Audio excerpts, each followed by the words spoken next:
What's going on, Illumineers, and welcome back to the madness. And today we're bringing back the SteelSong guides with a part 6, essentially looking at where is SteelSong. So we've got a whole lot of directions, a whole lot of ideas to talk about in this video. But first, I have a question for you all, because some people think I'm a little crazy. How do you guys organize your cards? For me, I put them all in a 4x4 binder by color, and then I put them in order alphabetically. So I go into Dreamborn, choose A through Z. And apparently everybody else does it by number. So am I the crazy one? Is anyone with me? But let's jump into SteelSong. All right. So what did set 6 give us? A lot of people feel like set 6 gave us really nothing because we didn't get any damaged songs again. But I disagree. I think set 6 did give us a lot of different reach, a lot of different opportunities to build the decks in different ways. And I think there's 11 potential cards that the set gave us in Amber and Steel. And looking at those, we'll kind of talk about the ones that I think are really good, not so good, and the ones to try. But yeah, I think we got 11 different cards here that we could add, including 2 legendaries that are playable. Nothing from Steel as far as legendaries go, but I think we have options. But let's talk about them. So for me, the MVPs of set 6 are Pluto, Calhoun, and Lilo. Pluto, of course, coming back over here, he is the 4-cost 1/5/1. When he has no damage, he gets +4 attack, just like Lawrence. And that's just a brick house. He's a 5/5 against red-blue. Their Maui now has to trade into it. And Maui was always a huge weakness for SteelSong because they could trade Maui into anything and then we couldn't answer it. And then we have to lose a quester because we have to sing a song to kill Maui. So that loses us that lore. And how many games have we lost against red-blue at 19 lore? So Pluto coming in, offering that ability to trade evenly with Maui is just next level amazing. And really high up on this card. If they play Tipo, for example, some people have talked about, well, Tipo, he'll just hit into Pluto first. Okay, now you just need to make sure you kill Tipo. If you're playing Pluto on turn 4, you can no longer afford to let Tipo live. You have to let the Storm Rage on, Strength of Raging Fire, whatever it may be, into that Tipo, okay? Next is Calhoun. I think Calhoun's a huge MVP. Maybe not for the control variation, but I think it's huge for the aggro variation. And Calhoun's the 2-cost uninkable, 3/2/1, resist +1, and when it banishes another character, or when it challenges and banishes another character, you gain 2 lore. So in the aggro variant, Calhoun is just doing this amazing thing of just stalling the opponent because they're afraid to attack into stuff. If they do attack your Cindy on turn that you played on turn 1, now you just trade and get that 2 lore out of it. You probably live. If you don't live, you still got 2 lore and you reset the board. So it's a super powerful on the draw, in my opinion. That's when I've really valued Calhoun the most, is on the draw, because you can play Cindy on turn 1 or Daisy on turn 1, and then turn 2 you play Calhoun, and if they kill your Singer or your Daisy, then you just trade into them with Calhoun, and even if you lose your Calhoun, the board's now reset. And I think there's some possibilities there, but I really like Calhoun on the draw. I think an amazing card. Lilo, this is my list, so I get to make the choices, and I think Lilo is an MVP. Lilo is the 2-cost inkable 1/2/2, and at the start of your turn, you may pay 2 to play Lilo Exerted. Couple things with Lilo that I need to make sure that everybody realizes, because we even saw this on stream the other day during the LCCC when Earl was playing, is that Lilo has quite a few little mechanics that can't be ignored, and the biggest one being that you have to make the choice to play Lilo before you draw, okay? So you got ready, set, draw for your sequencing. So now on that ready and then on that set, you need to make the choice if you're going to play Lilo or not, because the moment you draw that card, you no longer get to play Lilo. It's gone. Lilo stays in your discard. So you have to remember that you have Lilo in your discard, and you have to think, am I going to play it? So take your time. You don't have to draw your card within 5 seconds. If it's coming up, they play their turn, they pass, look at your hand. What do I have? Do I have a bodyguard? Do I have a Calhoun? Whatnot? Do I need the 2 ink?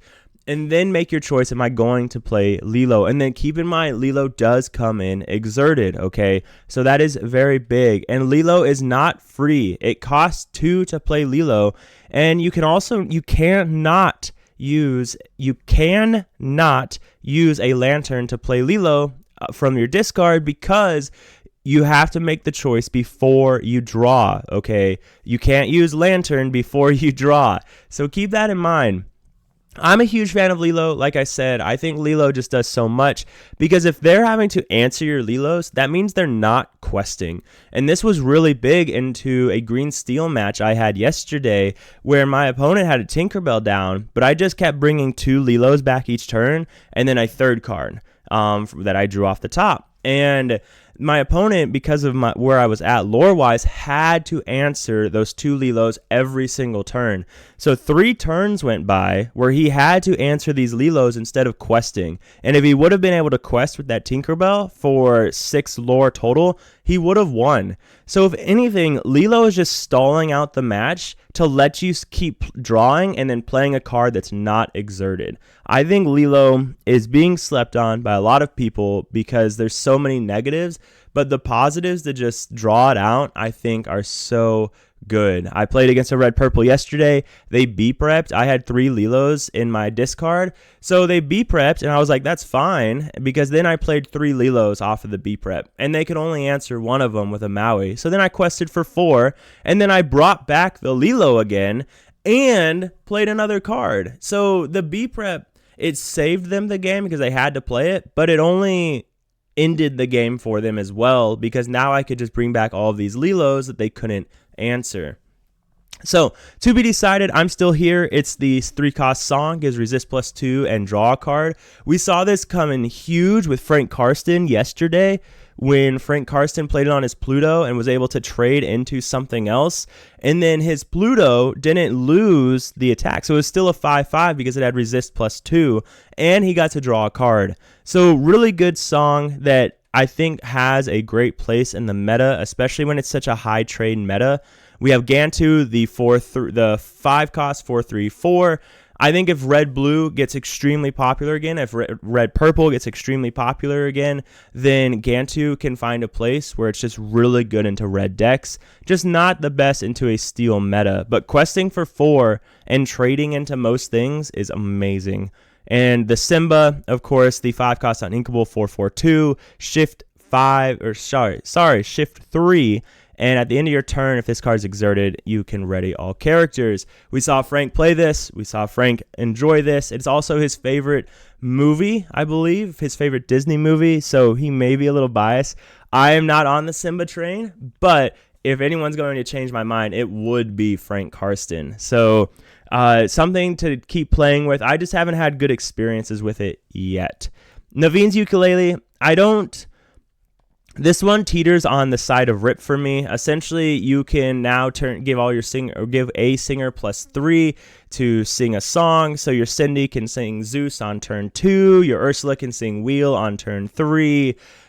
Things like that. If there were more expensive songs, I could see ukulele really being impactful. I did get a foil playset because I think in the future there may be a place for it, like next future sets. But just an interesting card. That would, in my opinion, only be played in the control variant, or maybe one of in an aggro variant if you're playing wheel. Rip, 100 Acre Island. I won't give in Mr. Arrow. They're just not quite there. 100 Acre Island is like a really bad library where I'd rather be drawing cards. It is neat that you could play a whole bunch of characters and then they B-prep and you gain a bunch of lore, but no one's really going to do that if they don't have to. They'd Maui into it, whatever it may be. It has possibility, but I just don't think it's enough possibility. So what directions are SteelSong going? And here's the thing, like, as the sets go on, SteelSong continues to get more ways that they can build. We have aggro with Doc, we have aggro with Wheel, we have the Robin Hood line, the Queen line, the Simba line, the double shift line, the no shift line, and all of them are good in their own way. I do think the best version into the metas, especially random metas, is probably more control variant, because the control variant just answers everything. I think the control variant is you have a higher win rate against the 99% of the decks, and I'll say 99, with the 1% being red-blue. And that's the problem. That's the thing where we're trying to figure out is how do we make the control variant really good into red-blue? Because right now, the control variant, I would argue, is favored, or at least it doesn't have a losing win rate into anything. With green-purple getting popular, it's favored into green-purple. It's I'd say it's maybe 50-50 into green-steel. It's like, I just don't see it having a negative win rate into anything except for red-blue. And that's an issue because the win rate into red-blue is so bad. So maybe with Lilos, Blues, and Plutos, or even just Lilos and Plutos, there's a way to up that enough to make it worth it. Because then if you don't dodge them, maybe it turns into a 60-40 for red-blue instead of what's felt like a 70-30 or an 80-20. But we're going to talk about, I think, all of these actually in this video. So coming first up, we have Frank Karsten. You guys saw him play on the live stream yesterday. Something notable about this list that I've noticed Frank Karsten is a really big fan of is he loves his one-ofs. You know, Wangantu, Pluto, Simba, Piglet, Pete. Like, he loves those one-ofs, which, you know, good for him. It's not for me. I like the consistency of having a good shot at drawing what I need. But one thing I love about Frank is if you guys remember back at DLC Vegas, right before DLC Vegas, he published a really, really, really good article on SteelSong that had a lot of in-depth thoughts, why he prefers one-ofs into certain things or two-ofs into certain things, and why he would do that. And I just thought it was really good, and it really gave us some insight into some next-level trading card game thinking.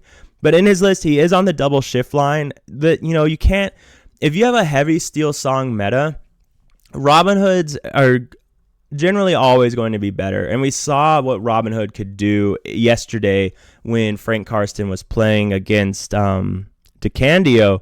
Is Robin Hoods just, they offer so much and they're so hard to get off the board. But we see the Simbas, the Robin Hoods, the Wheels, of course. And then we also see I'm Still Here. And like I mentioned, that I'm Still Here on Pluto can be so impactful because now you have a 5-5 with resist +2. He pretty much attack into anything and kill it and then still live to tell the tale. So really like it. I think, you know, I'd be interested to see what he would change. Keep in mind, all of these lists from the LCCC, they had to submit these lists like the day after the release. So they didn't get to test much, and that might have been another reason Frank ran so many one-ofs, is he didn't know what was good into what, so he'd rather just have the ability to see these cards. Because he has a lot of draw, right? With Wheel, I'm Still Here, Rapunzel, so there's a good chance he sees them anyways. So next up, we have No Shift Line. This is Zach Bivven's list that we saw yesterday. Notable things, it's a two-liner. We love two-liners. The only new card is the Pluto. He replaced, if you remember his list from Seattle, he was running the 4 Spins. And so I think this is the same exact list, except for he replaced Spin with Pluto. And I think there's a good argument for Sven over Pluto, but I think overall, especially in this list, Pluto does work better. He's on the Nahlas. We've heard enough about that. It's a 0-4. In his opinion, in Wojciech's opinion, it is the best one-drop of the bad one-drops. They just want one more one-drop, and they find Nala to be the best of a bad option. Because it sings strength, it quests for 1, it gives you a Rapunzel heal, things like that. So just a consistent build, you know, 1-drop into 2-drop or double 1-drop into a Gaston, into an Ariel, sing a whole new world, go super wide again. Consistent. I love to see it. Next up, we have Dandio. He did play this the other day against Red Blue, but he also played in a tournament where he did really well in that tournament. Another 2-liner. One thing I love about this list is it just nukes green, like, Diablo decks. If you have a Diablo, like, it will die to this. If they don't see the mine, then they have Happy that has evasive. Like, Happy can be answered, of course, by like the Storm Rage on, but Happy, if they don't have it, still can answer into that into that Diablo. And then, of course, you have the mine. So on turn 4, on turn 2, you play this. On turn 3, you play happy and then move it to mine and blow up their Diablo that way. Just a lot of different options. And the mine is giving you that passive lore game, which is really nice. So we're using the docks instead of wheels. So, and then the Calhouns, which I'm a really big fan of. Like I said, we've got the Calhoun, the Lilo, and the Pluto, 3 of which are on my MVP list. So just a good aggro list that I think people would see a lot of success with, or can see a lot of success with, because that location is not just giving you passive lore game. Like, it's giving you extra Let the Storm Rage on. It's giving you that ability to ping anything you want and make it effective. I do need to read it. I don't know if it says opponent, being completely honest, because if it's any character, then you can set up Rapunzel heals. I just don't know. So let me know in the comments, but I'll also look. So good list to Dandio. I'm excited to see what changes you make as the set goes on, what you might do differently. But yeah, definitely like the list. So the next one I wanted to highlight is a gentleman from the 20 Lore Discord, and he's in SteelSong quite a bit, and that's I'm going to say Markoth, one of the two. Let me know, man. But he played a bunch of matches the other day and then gave us a breakdown of each of the matches. I think he said he played 10 total with this exact list, and he did really well into a lot of the matchups. But one of the things to take the most from for me was he's been on Be Our Guest since last set, but he has a really good reason for it, in that if he plays Ariel and Be Our Guest, he now knows what the majority of his deck is going to be. Ariel's throwing 4 cards on the bottom, 3 cards on the bottom. Be Our Guest is throwing cards on the bottom. So now when he's drawing cards, when he's trying to decide, okay, what is my next step here? Do I need to draw a card here? Do I need to wheel? Do I need to Ariel? Whatever it may be. Now he's doing that with the knowledge of what's underneath my deck. And if it's like, man, I will win the game if I see a Let the Storm Rage on, right? That will win me the game. But if he knows that he put 2 on the bottom of his deck and he already used 1, then the odds of seeing that are really slim. So maybe he needs to adjust his play line that way. He's still on the Queen versions, which I'm a big fan of the Queen version. Of course, it's a little bit weaker into certain metas, but it improves our red-blue meta, and it offers just so much more utility than what Robin Hood does. And I'm a huge fan of being able to sing Zeus on turn 2. Like, I just think it's a great way to protect your Daisy. If you're on the draw and your opponent plays Daisy on turn 1, you play Queen, and then you shift Queen, you can now kill their Daisy on turn 2. Just a lot of really good opportunity with the Queen here, because essentially that gives you the board back into the SteelSong meta, depending on what they play on turn 2, right? But just good options here. I'm excited to see how this list develops, what he might change. Maybe I've always been on the fence about Naveen, but we'll see what he does differently. I'm excited to watch.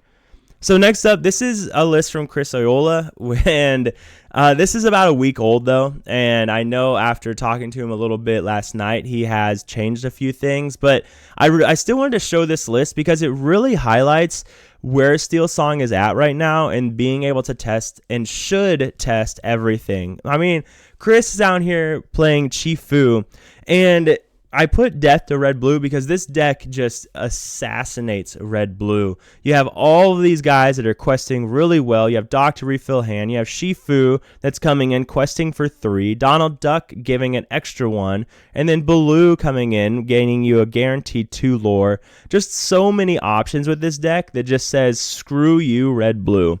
And then the 2 World's Greatest Criminal Minds has gotten a lot better. I could definitely see a good argument of running World's Greatest Criminal Mind in every SteelSong list this set because of Pluto. Because Pluto is so good. We're going to be seeing it in a lot of lists. So World's Greatest Criminal Mind answers Pluto. It answers Maui, both Mauis for that matter, half shark and regular shark.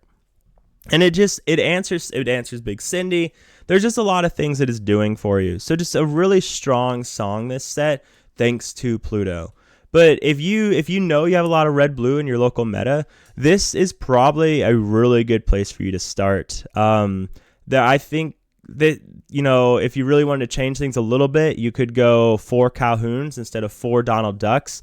It changes your red-blue matchup a little bit, but I think you still have enough firepower to do perfectly fine there. The Calhoun is just going to help increase other matchups. But then again, Donald Duck is also a bodyguard, so just protecting your stuff longer. So there's a good argument for both. But I would try that if you really wanted to try this list because a lot of red-blue. But you also have other stuff in your local meta like green-purple. Maybe the four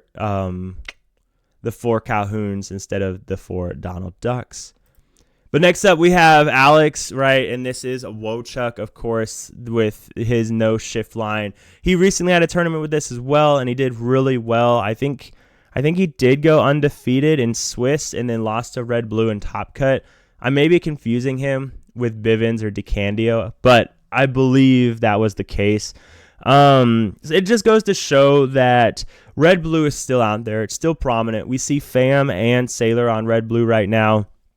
And I think the matchup gets a little bit better for us because they're not on Quill anymore. And there's more argument to run Wheel now. Because if they're not on Quill, then their hand size isn't going to be as small all the time. So maybe there's a good argument to run Wheel. And because you don't have to worry about refilling their hand for more Quill, for more ink, things like that. So if you're able to wheel and like you have a big board, you go wheel and then you go Pete into some more big board. I think that's a really good option. Now he's got the 1 World's Greatest Criminal Mind, the 3 I'm Still Here's. If you remember his previous list, he was on 3 Bare Necessities. So he simply just made that swap. It's a cantrip. You're drawing a card. You're giving your stuff resist +2. All of a sudden, your Smee doesn't die the next turn because he doesn't take that 1 damage. So just a really consistent list. Things, you might be able to change if you didn't care about the big Cindy because you didn't want that shift. You go 4th Pluto maybe or 4th Lawrence. And I like it. I think it's good. You could experiment with I'm Still Here versus When Will My Life Begin, which means your opponent can't challenge. I don't think that's better, but you could if you wanted to try that, or just go heavier on World's Greatest Criminal Minds, maybe go 2 and 2. But another list that is going to do well into the Red Blue. I mean, you got 4 Daisies, you got 3 Lawrences, you got the 3 Plutos, so you have options there to still beat the Red Blue. So the next 2 lists are just lists that I've been playing with. This idea that I have, there is another aggro list that I forgot to upload on here, but I'll talk about it. This is something, when I started thinking about aggro, the first person that always comes to mind is Boomy, right? Boomy Jr., which hopefully we'll get him on the channel soon. He's just a busy guy. But Boomy has had success into Red Blue, I think maybe undefeated in the last couple of DLCs he's had with, the aggro song. So a lot of people have been dropping the shift lines and wheel to go Doc. But here's the thing. If Boomy is undefeated already with wheel and shift lines, then why do we need to cut the shift lines? Does it make that big of a difference? Does it help or not? And I think one of the advantages that SteelSong has is the ability to have these songs and wheel, because now we can wheel into our songs to control the board that way. We can wheel into more characters to get stuff down. So this is just my first iteration. I have been talking to Boomy a little bit already, and I don't want to, I forgot to ask permission, so I don't really want to share exactly what he's playing without his permission, but this is kind of where I'm at with it right now. Like I said, I'm a huge fan of Calhoun, especially if green-purple continues to stay popular. Trying the 2 Gastons to guarantee that wheel, Prince Naveen may be the better option here, because if anything, it always sucks to use Prince Naveen to sing A Whole New World and then pass to your opponent. But the thing is we still get a 3/3 quest for 2 singer 5. So they have to remove it. Otherwise, we can just start playing stuff next turn and sing songs. So it's not a bad option to guarantee your wheel, because you have to see wheel, right? Where you're not running Doc, like you have to see wheel. And if you are running Doc, then you have to see Doc. But with this list, Kita in my testing has just been so good. So very good. I think it's very underrated. I tried Robin Hood, but the problem with Robin Hood is Robin Hood, I think, will be better into, of course, the mirror. But with the popularity of green purple, Robin Hood presents a really big target for Gogo. And we saw how powerful Gogo can be the other day with Artabax versus Zan. And so I really like the Kita. It just shuts things down so well. You can Kita and just so many different things you can do here. If you play the one drop Kita and you bring a Lilo from your discard, it's exerted, but then you shift the Kita and now your opponent can't kill the Lilo maybe.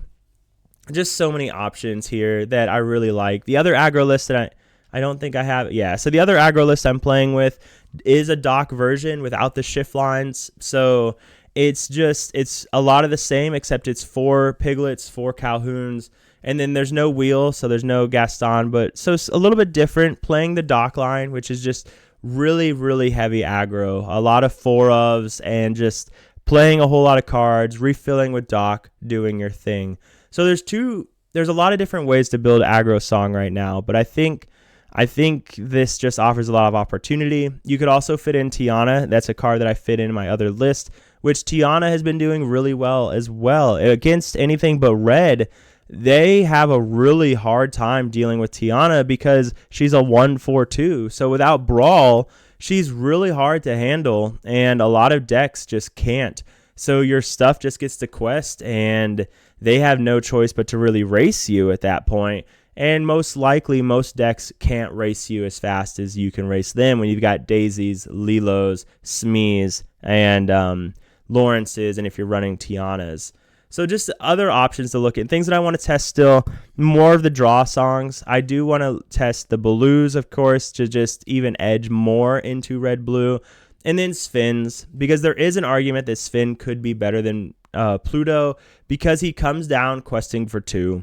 He readies your Smee, so your Smee might not die. So now, if you play Pluto, your Smee will die because it has 2 damage, so it dies at the end of the turn. Whereas if you play Sven, you can ready the Smee, and now you can quest for 4 next turn instead of Pluto coming down, and you can only quest for 1, right? So, and if anything, you just play a Sven and quest for 2 next turn, even if it's by himself. So the other thing I am testing is the more control variant, and this is kind of where I'm at right now with it. I want to be able to do 4 and 4 as far as for Zeus and for Ursula, but it's just where's the room. So right now I'm doing the three piglets and the 2 Baloos. This, there could be a world where you go 4 daisies. Sorry, I said piglet, but I meant three daisies and 2 Baloo. And maybe you go that route. Maybe you cut the 2 Baloos for 2 Lilos. So down here I put things that I do want to test, of course, more draw songs, Plutos plus Lilos. So essentially I could cut the 2 Baloos, I could cut the 1 Big Cindy, I could cut 1 Ursula and go 3 Lilo and 1 Pluto. And then I have just a lot of really good options let's say I'm blind and then game 2 I find out that I'm playing a red-blue player. Now I have a whole lot of options to hard mulligan to go Daisy, Lilo, or Smee into a Lawrence, into a Pluto. Just a lot of options there. So I'm on the 2 World's Greatest Criminal Minds for the same reasons I said earlier. In that World's Greatest Criminal Mind just answers so much right now, including the Pluto. And then, of course, I love the Queen package for that turn to Zeus. Just so strong. What Queen can do compared to Robin Hood is just so great. I'm just a huge fan of it. But these are the changes that I'm going to try next, probably when I'm done with this video. But like I said, I'm a huge fan of Lilo. I'm a huge fan of Pluto. And with Lilo and Pluto, we might not need the Baloos into red-blue. We might be okay without them, especially if we are running heavier on the daisies. So just stuff to try that I look forward to. I'll put it on record. If I had to choose between Lilo and Piglet, I will never choose Piglet over Lilo. I think that Lilo just offers more utility. And that's just it. If they remove Lilo, it's always there. It's always going to be a threat now. It's always going to be in my discard. The ability to play it and hide it behind a Pluto, hide it behind a Blue, whatever it may be. Sure, Piglet gets to quest for 2. She has 2 attack, so there are some benefits over that. Piglet can also protect your Smee, but 9 times out of 10, I will always prefer, if I had to put one or the other in my list, it's going to be Lilo. And we'll see. I might eat my words on that one, but I will be the first to say how wrong I am if I am wrong. But, ladies and gentlemen, that's where we're at right now, in my opinion. Just a lot of different builds to look at, a lot of different thoughts, talking to a lot of our more prevalent SteelSong players, the guys that are kind of leading the way in the meta, so to speak, as SteelSong. Things you have to watch out for. Blue Steel is still out there. They're playing with a lot of different ideas.